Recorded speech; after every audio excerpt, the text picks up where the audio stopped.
اللہ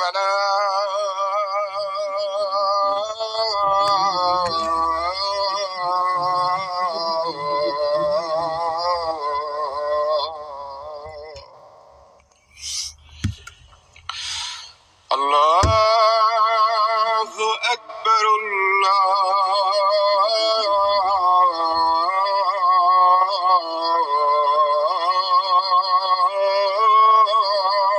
اکبر لا الہ الا اللہ.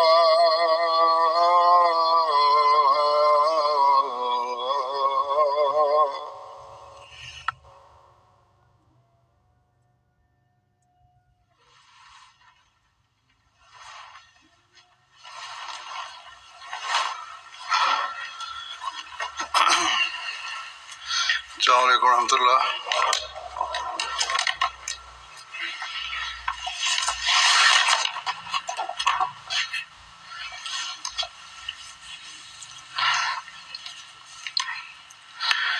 أشهد أن لا إله إلا الله وحده لا شريك له وأشهد أن محمدا عبده ورسوله. أما بعد فأعوذ بالله من الشيطان الرجيم. بسم الله الرحمن الرحيم. الحمد لله رب العالمين الرحمن الرحيم مالك يوم الدين. إياك نعبد وإياك نستعين. اهدنا الصراط المستقيم صراط الذين أنعمت عليهم غير المغضوب عليهم ولا الضالين.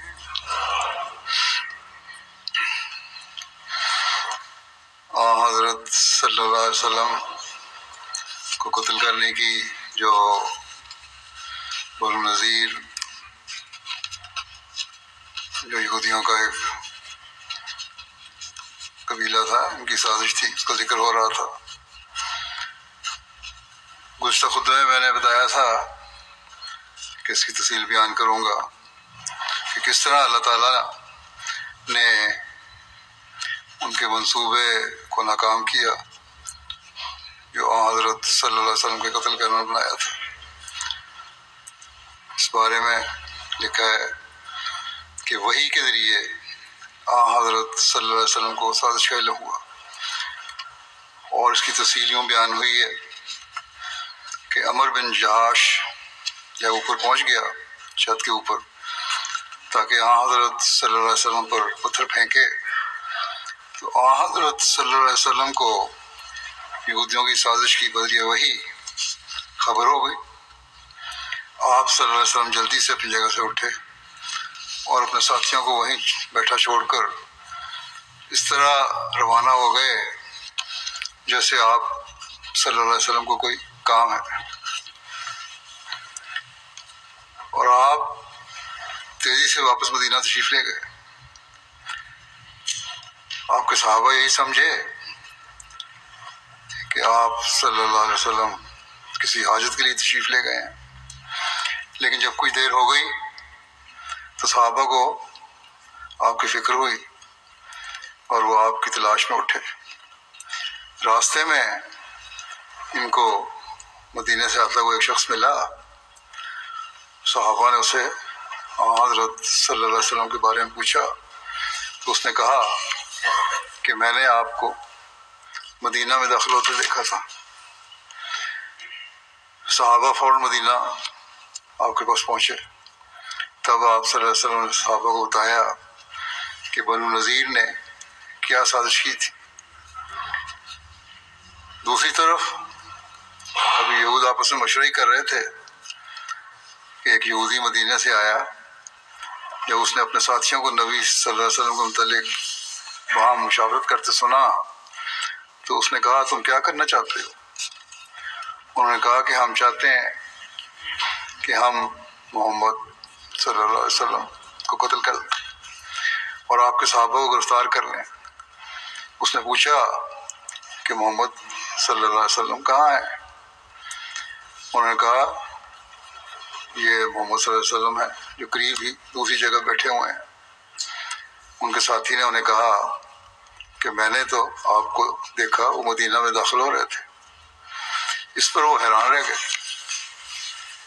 ایک اور سیرت نگار نے اس بارے میں لکھا ہے کہ جب نبی اکرم صلی اللہ علیہ وسلم کو واپسی میں کچھ دیر ہو گئی تو حضرت ابوبکر صدیق رضی اللہ عنہ نے فرمایا کہ ہمارے یہاں رکنے سے کوئی فائدہ نہیں، یقیناً رسول اللہ صلی اللہ علیہ وسلم کو اللہ تعالیٰ کی طرف سے کوئی حکم آ گیا۔ چنانچہ وہ سب وہاں سے چلنے لگے تو یہود کا سردار حیی بن اخطب کہنے لگا کہ ابو القاسم نے جلدی کی ہے، ہم تو کھانے کی تیاری کر رہے تھے اور دیت کے لیے مشاورت کر رہے تھے۔ انہیں کھانا کھلا کر آپ کی ضرورت پوری کرنا چاہتے تھے۔ پھر جب صحابہ کرام مدینہ کی طرف واپس آ رہے تھے تو انہیں ایک آدمی ملا۔ انہوں نے اس سے پوچھا کیا تم نے رسول اللہ صلی اللہ علیہ وسلم کو دیکھا ہے؟ اس نے بتایا کہ میری ابھی آپ سے ملاقات ہوئی ہے، آپ مدینہ میں داخل ہو رہے تھے۔ صحابہ کرام وہاں پہنچے تو آپ صلی اللہ علیہ وسلم تشریف فرما تھے۔ حضرت ابوبکر نے عرض کیا کہ یا رسول اللہ صلی اللہ علیہ وسلم آپ وہاں سے تشریف لے آئے اور ہمیں معلوم ہی نہیں ہوا۔ آپ نے فرمایا ہمت الیہود بالغدر بھی، یہود نے میرے ساتھ دھوکے کا ارادہ کیا تھا۔ آپ صلی اللہ علیہ وسلم وہی الہی کے مطابق جلد تشریف لے گئے۔ صحابہ کرام کو آپ نے اس لیے کچھ نہیں بتایا کہ وہ خطرے کی زد میں نہیں تھے۔ یہود کا اصل ہدف صرف آپ کی ذات تھی، اس لیے آپ مطمئن تھے کہ میرے صحابہ نہ صرف محفوظ و معمون رہیں گے بلکہ وہ میری تلاش میں جلدی نکل آئیں گے۔ کہتے ہیں اس وقت یہ آیت بھی نازل ہوئی کہ یا ایھا الذین آمنوا اذکروا نعمت اللہ علیکم اذ ہم قوم ان یبسطوا الیکم ایدیہم فکف ایدیہم عنکم واتقوا اللہ وعلی اللہ فلیتوکل المؤمنون۔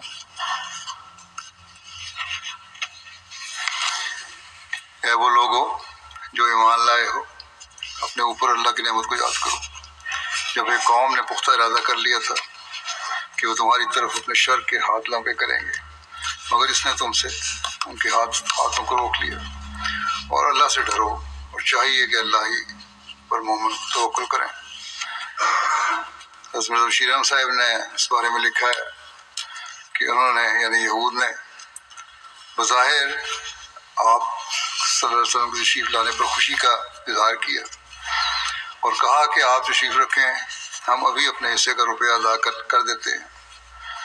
چنانچہ آپ وہاں اپنے چند صاحب کے ایک دیوار کے سائے میں بیٹھ گئے اور بنو نذیر وہاں مشورے کے لیے ایک طرف ہو گئے اور ظاہر یہ کیا کہ ہم روپے کی فراہمی کا انتظام کر رہے ہیں، لیکن بجائے روپے کا انتظام کرنے کے انہوں نے یہ مشورہ کیا کہ ایک بہت ہی اچھا موقع ہے، محمد صلی اللہ علیہ وسلم کے مکان کے سائے میں دیوار کے ساتھ لگے بیٹھے ہیں، کوئی شخص دوسری طرف سے مکان پر چڑھ جائے اور پھر ایک بڑا پتھر آپ کے اوپر گرا کر آپ کا کام تمام کر دیں۔ اعوذ باللہ۔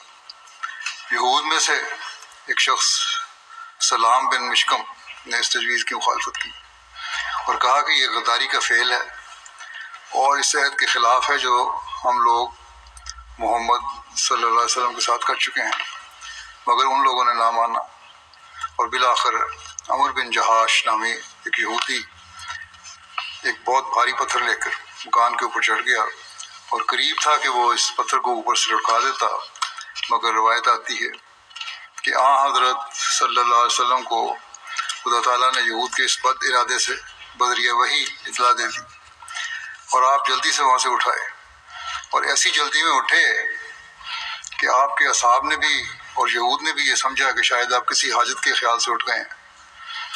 چنانچہ وہ اطمینان کے ساتھ بیٹھے ہوئے آپ کا انتظار کرتے رہے، لیکن آپ وہاں سے اٹھ کر سیدھے مدینے میں تشریف لے آئے۔ صحابہ نے تھوڑی دیر آپ کا انتظار کیا، لیکن جب آپ واپس تشریف نہ لائے تو وہ گھبرا کر اپنی جگہ سے اٹھے اور آپ کو ادھر ادھر تلاش کرتے ہوئے بالآخر خود بھی مدینے پہنچ گئے۔ اس کے بعد حضرت صلی اللہ علیہ وسلم نے صحابہ کو یہود کی اس خطرناک سازش کی اطلاع دی۔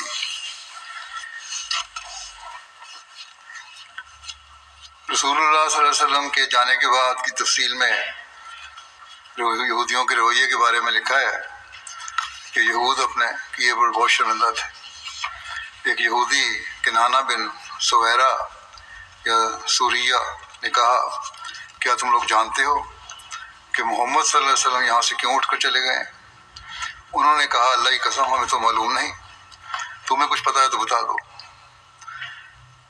اس نے کہا، تو رات کی قسم، بلا شبہ میں جانتا ہوں کہ محمد کو خبر کر دی گئی ہے جو تم نے اس کے ساتھ دھوکے کا ارادہ کیا، چنانچہ تم اب مزید اپنے آپ کو دھوکے میں نہ رکھو۔ اللہ کی قسم، بلا شبہ وہ اللہ کے رسول ہیں، اور وہ اٹھے بھی اس لیے ہیں کہ انہیں بدریہ وہی بتا دیا گیا ہے کہ تم دھوکہ دہی سے کام لینا چاہتے تھے۔ یقیناً وہ آخری نبی ہیں، تم چاہتے تھے کہ آخری پیغمبر ہارون کی نسل سے آئے، لیکن اللہ تعالیٰ نے جہاں سے چاہا انہیں مبعوث فرمایا۔ بلا شبہ ہماری کتابیں جنہیں ہم تورات میں پڑھتے ہیں وہ تبدیل نہیں ہوئیں، ان میں یہ لکھا ہوا ہے کہ اس نبی کی پیدائش مکے میں ہوگی اور وہ یثرب یعنی مدینے میں ہجرت کرے گا۔ اس کی جو صفات ہماری کتاب تورات میں بیان کی گئی ہیں صرف اور صرف ان پر صادق آتی ہیں۔ میں دیکھ رہا ہوں کہ تمہیں خون خرابے کے سوا کچھ نہیں ملے گا، تم اپنے اموال، جائیدادیں اور بچے روتے بلکتے چھوڑ جاؤ۔ اگر تم میری بات مان لو تو تمہارا شرف و وقار باقی رہے گا، میری دو باتیں مان لو، ورنہ تیسری بات میں بھلائی نہیں ہے۔ انہوں نے کہا، وہ دو باتیں کیا ہیں؟ اس نے کہا کہ پہلی بات یہ ہے کہ تم اسلام قبول کر کے محمد صلی اللہ علیہ وسلم کے ساتھی بن جاؤ گے تو تمہارے اموال اور تمہاری اولاد محفوظ رہے گی، اور تم لوگ ان کے اونچے مقام والے ساتھیوں میں سے بن جاؤ گے اور اپنے گھروں سے نکالے نہیں جاؤ گے۔ یہود نے کنانہ بن سوریہ کی بات کا یہ جواب دیا کہ ہم تورات اور عہد موسیٰ کو نہیں چھوڑیں گے۔ کنانہ نے کہا، دوسری بات یہ ہے کہ تم لوگ انتظار کرو، عنقریب وہ تمہیں حکم دے گا کہ تم میرے شہر سے نکل جاؤ، اس پر تم لوگ کہنا ہاں، پھر وہ تمہارے خون اور تمہارے مال اپنے لیے حلال نہیں بنائے گا اور تمہارے مال اور جائیدادیں تمہارے لیے چھوڑ دے گا، چاہو تو بیچ دو اور چاہو تو اپنے پاس رکھ لو۔ انہوں نے کہا کہ ہاں، ہم اس کے لیے تیار ہیں۔ سلام بن مشکم نے کہا، تم لوگوں نے جو کہا میں مجبور ہو کر تمہارے ساتھ اس میں شریک ہوا، وہ یعنی محمد صلی اللہ علیہ وسلم اب ہمیں پیغام بھیجنے والا ہے کہ تم اس علاقے سے نکل جاؤ۔ اے ہوئی اس کی بات کے سامنے پس و پیش نہ کرنا، اس سردار کو کہا، اور خوشی سے جلا وطنی قبول کر لینا اور اس کے شہر سے نکل جانا۔ اس پر یہ نے کہا کہ میں ایسا ہی کروں گا اور اس جگہ سے چلا جاؤں گا۔ مدینے پہنچ کر حضرت صلی اللہ علیہ وسلم نے ان سازشوں کے متعلق کیا کارروائی فرمائی، اس بارے میں لکھا ہے کہ رسول اللہ صلی اللہ علیہ وسلم نے یہود کی جلا وطنی کا حکم فرمایا، لیکن انہوں نے ماننے سے انکار کیا۔ گو شروع میں یہی لکھا ہے، لیکن بعد میں ان کا ارادہ بدل گیا اور مقابلے کی ٹھانی انہوں نے۔ اس کی مزید تفصیل اس طرح ہے کہ رسول اللہ صلی اللہ علیہ وسلم نے مدینہ پہنچنے کے بعد حضرت محمد بن مسلمہ کو بلا بھیجا۔ وہ آئے تو آپ صلی اللہ علیہ وسلم نے انہیں حکم دیا کہ بنو نذیر کے یہود کے پاس جاؤ اور ان سے کہنا، مجھے رسول اللہ صلی اللہ علیہ وسلم نے تمہاری طرف یہ پیغام دے کر بھیجا ہے کہ تم ان کے شہر سے نکل جاؤ۔ محمد بن مسلمہ بنو نذیر کے پاس پہنچ کر کہنے لگے کہ محمد رسول اللہ صلی اللہ علیہ وسلم نے تمہاری طرف ایک پیغام دے کر بھیجا ہے، لیکن وہ سنانے سے پہلے میں تمہیں ایک بات یاد دلاتا ہوں جس کا تم سب کو علم ہے۔ انہوں نے پوچھا وہ کون سی بات ہے؟ محمد بن مسلمہ نے کہا تمہیں تورات کا واسطہ دے کر پوچھتا ہوں جسے اللہ تعالیٰ نے موسیٰ علیہ السلام پر نازل کیا۔ تمہیں یاد ہوگا کہ قبل از اسلام میں ایک روز تورات لے کر آیا اور تمہارے سامنے پیش کی۔ تم نے کہا کھانا کھانا چاہتے ہو تو کھلائیں گے، یہودی بننا چاہتے ہو تو ہمیں یہودی بنا دیں گے۔ میں نے کہا تھا کہ اگر کھانا کھلاؤ گے تو کھا لوں گا، یہودی بننے کے لیے کہو گے تو یہ ناممکن ہے۔ پھر تم نے ایک تشت میں کھانا پیش کیا اور پوچھا کہ تم یہودی مذہب قبول کیوں نہیں کرنا چاہتے؟ کیا تم ابراہیمی دین کے متلاشی ہو؟ کیا ابو عامر راہب دین ابراہیمی کا پیروکار نہیں ہے؟ اس دین والا نبی ہمارے پاس آنے والا ہے جس کی یہ نشانیاں ہیں۔ وہ ہنسمکھ ہوگا، دشمنان حق کا ملیہ میٹ کرنے والا ہوگا، اس کی آنکھیں سرخی مائل ہوں گی۔ وہ یمن کی طرف سے آئے گا، اونٹ پر سوار ہوگا، سر پر امامہ باندھ رکھا ہوگا، سوکھی روٹی کے ٹکڑے پر اکتفا کرنے والا ہوگا، اس کی گردن سے تلوار لٹکی ہوگی اور وہ حکمت و دانائی کی باتیں کرے گا۔ یہود نے کہا تم نے سب نشانیاں درست بتائی ہیں، ہم نے یہ باتیں تم سے کی تھیں، لیکن یہ علامتیں اس شخص یعنی محمد صلی اللہ علیہ وسلم میں نہیں ہیں۔ اس پر محمد بن مسلمہ نے کہا جو بات میں تمہیں یاد کرانا چاہتا ہوں وہ یہی تھی، اب رسول اللہ صلی اللہ علیہ وسلم کا پیغام سن لو۔ رسول اللہ صلی اللہ علیہ وسلم نے مجھے تمہارے پاس بھیجا ہے کہ جو معاہدہ تمہارے ساتھ کیا گیا تھا تم نے دھوکہ بازی کر کے اسے توڑ دیا۔ عمر بن جہاش نے چھت پر چڑھ کر پتھر پھینکنے کا سوچا تھا جس کے متعلق اللہ تعالیٰ کی طرف سے اپنے نبی کو باخبر کر دیا گیا۔ تم نے ایس شکنی کی ہے، یہ بات سن کر ان پر سختہ طاری ہوگی۔ محمد بن مسلمہ نے آپ صلی اللہ علیہ وسلم کو پیغام سناتے ہوئے کہا کہ رسول اللہ صلی اللہ علیہ وسلم نے فرمایا ہے اخرجوا من بلدی فقد اجلتکم عشرا فمن رؤیا بعد ذلك ضربت عنقہ، یعنی تم میرے شہر سے نکل جاؤ، میں تمہیں 10 دن کی مہلت دیتا ہوں، اگر اس کے بعد کوئی شخص نظر آیا تو میں اسی گردن مار دوں گا۔ یہود نے کہا ہم یہ تصور بھی نہیں کر سکتے تھے کہ اوس قبیلے کے کسی شخص سے ہم اس طرح کی بات سنائیں گے، تم تو ہمارے حلیف تھے۔ محمد بن مسلمہ نے کہا کہ اب دل بدل گئے ہیں، اوس و خزرج کے دلوں میں یہود سے محبت تھی، مگر اسلام کے بعد اب وہاں اللہ اور اس کے رسول صلی اللہ علیہ وسلم کی محبت ہے۔ رسول اللہ صلی اللہ علیہ وسلم کا پیغام سن کر یہود نے جلاوطنی کی تیاری شروع کر دی۔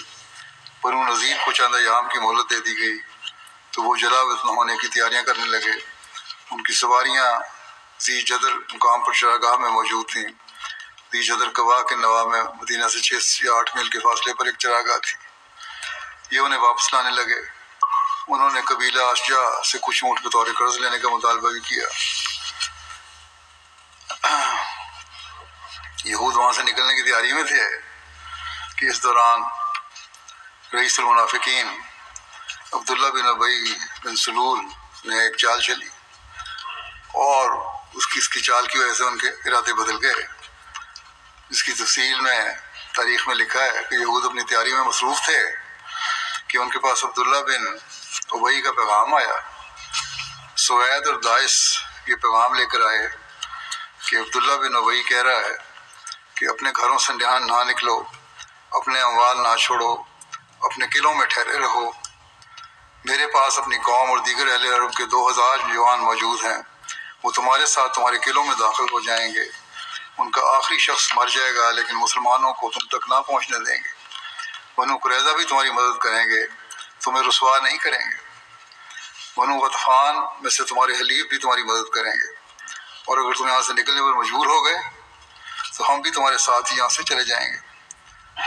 اللہ تعالیٰ نے منافقین کی اس چال بازی و مکاری کو قرآن مجید میں بھی بیان فرمایا ہے، اور بیان کرتے ہوئے فرمایا ہے کہ الم تری الی الذین نافقوا یقولون لاخوانہم الذین کفروا من اہل الکتاب لئن اخرجتم لنخرجن معکم ولا نطیع فیکم احدا ابدا وان قتلتم لننصرنکم۔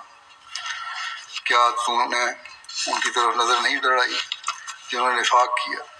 وہ اہل کتاب میں سے اپنے بھائیوں سے جنہوں نے کفر کیا کہتے ہیں کہ اگر تم نکال دیے گئے تو تمہارے ساتھ ہم بھی ضرور نکلیں گے اور تمہارے بارے میں کبھی کسی کی اطاعت نہیں کریں گے، اور اگر تمہارے خلاف لڑائی کی گئی تو ہم ضرور تمہاری مدد کریں گے۔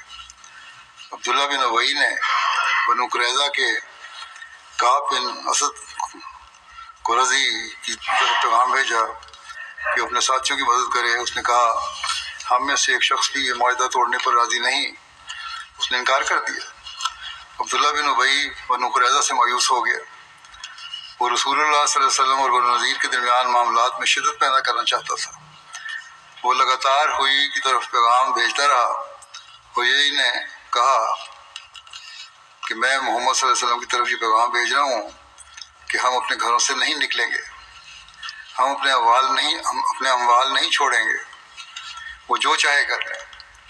ہوئی عبداللہ بن ابی کی باتوں میں آ گیا۔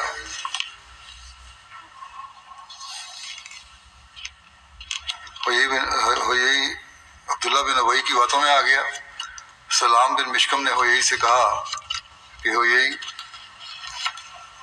تیرے نفس نے تجھے دھوکہ دے رکھا ہے، اگر مجھے یہ اندیشہ نہ ہوتا کہ تیری رائے کو احمق سمجھا جائے گا تو میں اپنے اطاعت گزار یہودیوں کے ساتھ تجھے چھوڑ دیتا۔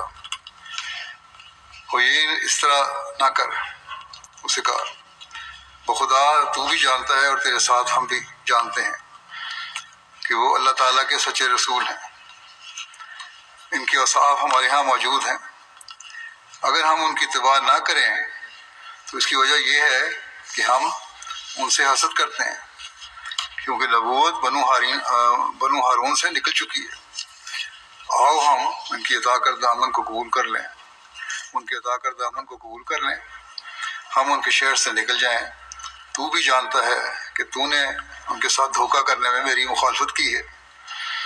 جب ہم یہاں سے چلے جائیں گے اور جب پھل پک جائیں گے تو ہم آئیں گے، یہاں میں سے ایک اپنے پھل کے پاس آئے گا، اسے فروخت کر دے گا یا اس کے ساتھ جو چاہے گا کرے گا، پھر ہمارے پاس آ جائے گا تو گویا کہ ہم اپنے شہر سے نکلے ہی نہیں، کیونکہ ہمارے اموال ہمارے ہاتھوں میں ہوں گے۔ ہماری قوم پر ہمارا شرف ہمارے اموال اور افعال کی وجہ سے ہے۔ جب اموال ہمارے ہاتھوں سے چلے جائیں گے تو پھر ہم ذلت میں دوسرے یہود کی طرح ہو جائیں گے۔ لیکن اگر محمد صلی اللہ علیہ وسلم ہماری طرف آئے اور اگر انہوں نے ایک دن بھی ہمارے اس قلعہ کا محاصرہ کر لیا، پھر وہ اس پیغام کو قبول نہیں کریں گے جو انہوں نے ابھی بھیجا ہے، اور وہ اس کا انکار کر دیں گے۔ ہوئی بن اخطب نے کہا کہ محمد تب ہی ہمارا محاصرہ کریں گے جب انہیں موقع ملے گا، ورنہ وہ واپس چلے جائیں گے۔ تم نے دیکھا نہیں کہ عبداللہ بن ابی نے بھی میرے ساتھ وعدہ کیا ہے؟ سلام بن مشکم نے کہا عبداللہ بن ابی کے قول کی کوئی حیثیت نہیں، وہ تجھے ہلاکت گڑھے میں پھینکنا چاہتا ہے، یہاں تک کہ تو محمد صلی اللہ علیہ وسلم سے جنگ کرے، وہ اپنے گھر میں بیٹھا رہے گا اور تجھے چھوڑ دے گا۔ عبداللہ بن ابی نے کعب سے مدد مانگی تھی مگر کعب نے انکار کر دیا تھا۔ کعب نے کہا تھا کہ بنو قریظہ کا ایک شخص بھی اس عہد کو نہیں توڑے گا جبکہ میں زندہ ہوں۔ عبداللہ بن ابی نے اپنے حلیف بنو قینقاع کے ساتھ بھی اسی طرح کا وعدہ کیا تھا، انہوں نے بھی جنگ کرنے کی کوشش کی، عہد کو بدپوش ڈالا، خود کو اپنے قلعوں میں محصور کر دیا۔ وہ عبداللہ بن ابی کی مدد کا انتظار کرتے رہے جبکہ وہ اپنے گھر میں بیٹھا رہا۔ محمد صلی اللہ علیہ وسلم ان کی طرف گئے اور ان کا محاصرہ کر لیا، حتیٰ کہ وہ ان کا حکم ماننے پر مجبور ہو گئے۔ ابن ابی نے تو اپنے حلیفوں کی مدد نہیں کی تھی، ہم نے تو اپنی تلواروں کے ساتھ غوث کے ہمراہ اس کے ساتھ تمام جنگوں میں شرکت کی ہے۔ اب تو جنگ کا وہ سلسلہ ختم ہو چکا ہے، محمد صلی اللہ علیہ وسلم تشریف لا چکے ہیں اور ان کے درمیان روک ڈال دی گئی ہے، یعنی جنگوں کے درمیان۔ ابن ابی نہ یہودی ہے نہ مسلمان، نہ ہی اپنی قوم کے دین پر ہے، ہم اس کی بات کیسے قبول کر لیں؟ ہوئی نے کہا میں تو محمد صلی اللہ علیہ وسلم سے عداوت ہی کرتا رہوں گا اور ان کے ساتھ قتال ہی کرتا رہوں گا۔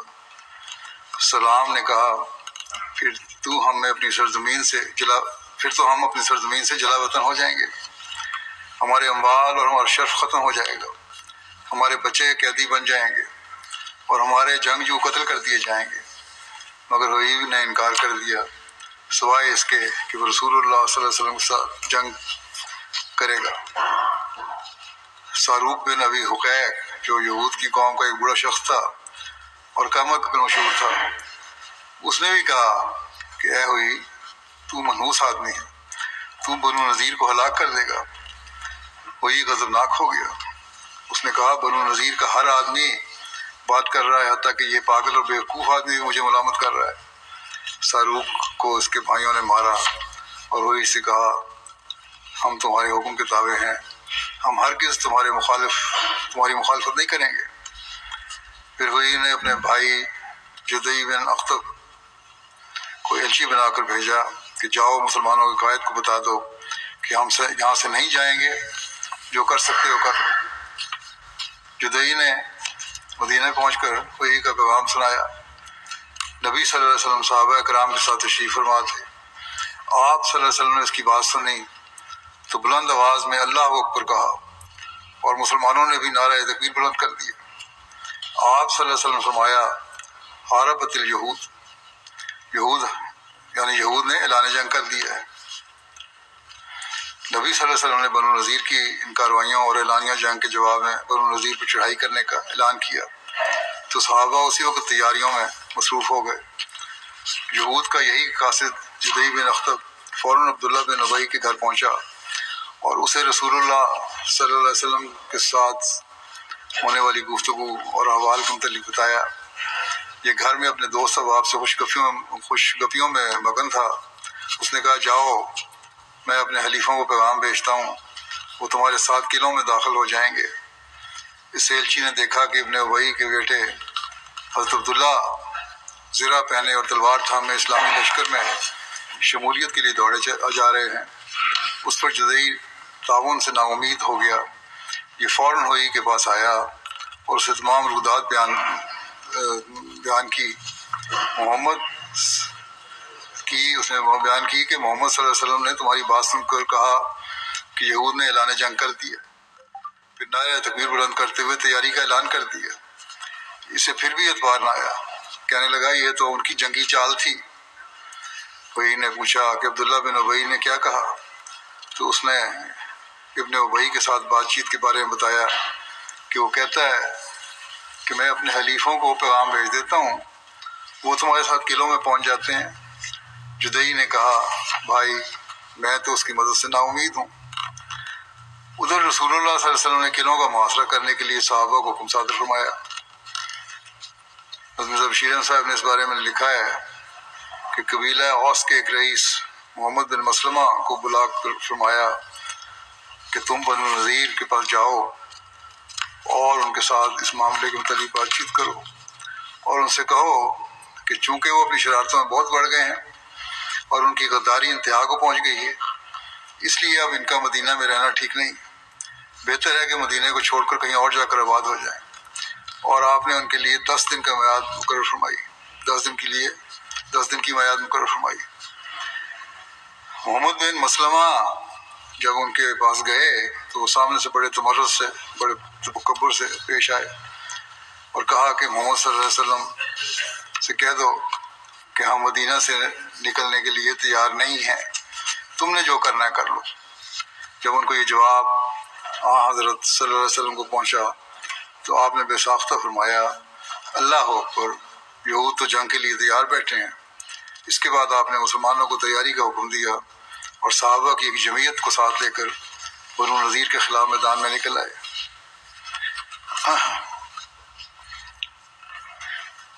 ریاست کے ان سرکش باغیوں کی سرکوبی کے لیے جو سربراہ ریاست کو قتل کرنے کے بھیانک منصوبے بھی کر چکے تھے، کیونکہ اس وقت حضرت صلی اللہ علیہ وسلم سربراہ ریاست ہے، اور اب بجائے ندامت کے ہتھیار بند ہو کر اعلان جنگ کر چکے تھے۔ مدینے کو ایک بڑی خون ریزی سے بچانے اور مدینے کے دفاع کے لیے ان باغیوں کا سدباب کرنا ضروری ہو چکا تھا۔ لہذا جب تمام مسلمان جمع ہو گئے تو حضرت صلی اللہ علیہ وسلم ان کے ساتھ نکلے۔ اس موقع پر آپ صلی اللہ علیہ وسلم نے مدینے میں حضرت ابن ام مکتوم کو اپنا قائم مقرر فرمایا۔ حضرت سعد بن عبادہ کو خیمہ دیا کہ اسے بنو نذیر کے قلعوں کے سامنے نصب کیا جائے۔ یہ خاص لکڑی کا تھا، بعض نے اسے چمڑے کا بتایا۔ جنگی پرچم حضرت علی بن ابو طالب نے اٹھایا۔ حضرت صلی اللہ علیہ وسلم لشکر اسلام کے ساتھ آگے بڑھے، یہاں تک کہ شام کے قریب آپ صلی اللہ علیہ وسلم نے بنو نذیر کی بستی میں پہنچ کر پڑاؤ کیا اور وہاں کھلے میدان میں عصر کی نماز ادا فرمائی۔ ادھر یہود اپنی حویلیوں میں قلعہ بند ہو گئے تھے اور قلعوں کے اوپر کھڑے ہو کر تیر اور پتھر برسانے لگے۔ جب عشاء کا وقت ہو گیا تو حضرت صلی اللہ علیہ وسلم نے نماز پڑھائی اور نماز کے بعد 10 صحابہ کے ساتھ واپس اپنے گھر مدینہ تشریف لے گئے۔ اس وقت آپ صلی اللہ علیہ وسلم زرہ پہنے ہوئے تھے اور گھوڑے پر سوار تھے۔ آپ نے لشکر کا امیر حضرت علی کو بنایا اور ایک قول ہے کہ حضرت ابوبکر کو امیر مقرر فرمایا۔ بہرحال مسلمانوں نے رات اس حالت میں گزاری کہ وہ یہود کا محاصرہ کیے ہوئے تھے اور بار بار تکبیر کے نعرے بلند کرتے رہے، یہاں تک کہ صبح کا اجالا ہونے لگا تو حضرت بلال نے فجر کی اذان دی۔ اس وقت حضرت صلی اللہ علیہ وسلم ان 10 صحابہ کے ساتھ واپس لشکر گاہ میں تشریف لے آئے جو آپ کے ساتھ تھے، اور آپ صلی اللہ علیہ وسلم نے فجر کی نماز پڑھائی۔ یہود میں سے ایک شخص کا نام ازوق تھا، بعض جگہ اس کا نام غزول بیان ہوا ہے۔ یہ شخص بڑا ماہر تیر انداز تھا اور اس کا پھینکا ہوا تیر بہت دور تک جاتا تھا۔ اس نے رسول اللہ صلی اللہ علیہ وسلم کے خیمے کا نشانہ لے کر تیر مارا، وہ تیر خیمے پر آ لگا۔ آپ صلی اللہ علیہ وسلم نے خیمے کو وہاں سے ہٹا کر تیر اندازوں سے دور نصب کرنے کا حکم دیا۔ پھر رات ہو گئی، نہ عبداللہ بن ابی بنو نذیر کے پاس آیا اور نہ ہی اس کا کوئی حلیف ان کے پاس آیا، اور وہ اپنے گھر میں بیٹھا رہا۔ بنو نذیر اس کی مدد سے مایوس ہو چکے تھے۔ سلام بن مشکم اور کنانہ بن سہیرہ وہی سے کہنے لگے کہ ابن ابی کی مدد کہاں گئی جو تو گمان کرتا تھا؟ وہی نے کہا، اب میں کیا کروں، یہ ہلاکت ہے جو ہمارے مقدر میں لکھ دی گئی ہے۔ اسی دوران ایک رات عشاء کے قریب حضرت علی لشکر میں سے غائب پائے گئے تو لوگوں نے رسول اللہ صلی اللہ علیہ وسلم سے عرض کیا کہ یا رسول اللہ صلی اللہ علیہ وسلم، علی کہیں نظر نہیں آ رہے۔ آپ صلی اللہ علیہ وسلم نے فرمایا، ان کی فکر نہ کرو کیونکہ وہ تمہارے ہی ایک کام سے گئے ہیں۔ تھوڑی ہی دیر گزری تھی کہ حضرت علی اس شخص کا سر کاٹ کر لے آئے جس کا نام ازوق تھا اور جس کا تیر رسول اللہ صلی اللہ علیہ وسلم کے خیمے تک پہنچا تھا۔ حضرت علی اسی وقت اس کی گھات میں بیٹھ گئے تھے جب وہ مسلمانوں کے کسی بڑے سردار کو مارنے کے لیے چلا تھا۔ اس کے ساتھ ایک جماعت بھی تھی۔ حضرت علی نے اس پر حملہ کیا اور اسے قتل کر دیا۔ اس کے ساتھ جو دوسرے لوگ تھے وہ سب فرار ہو گئے۔ پھر رسول اللہ صلی اللہ علیہ وسلم نے حضرت علی کے ساتھ 10 آدمیوں کی ایک جماعت روانہ فرمائی جس میں حضرت ابو دجانہ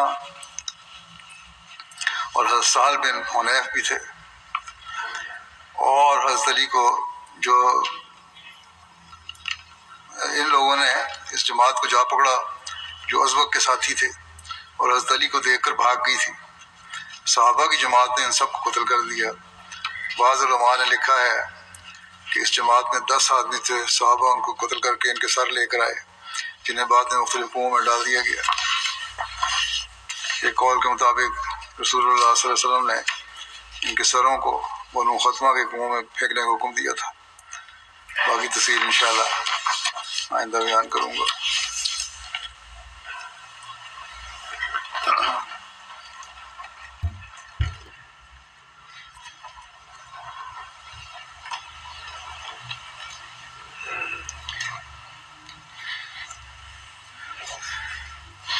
الحمد للہ نحمده ونستعینه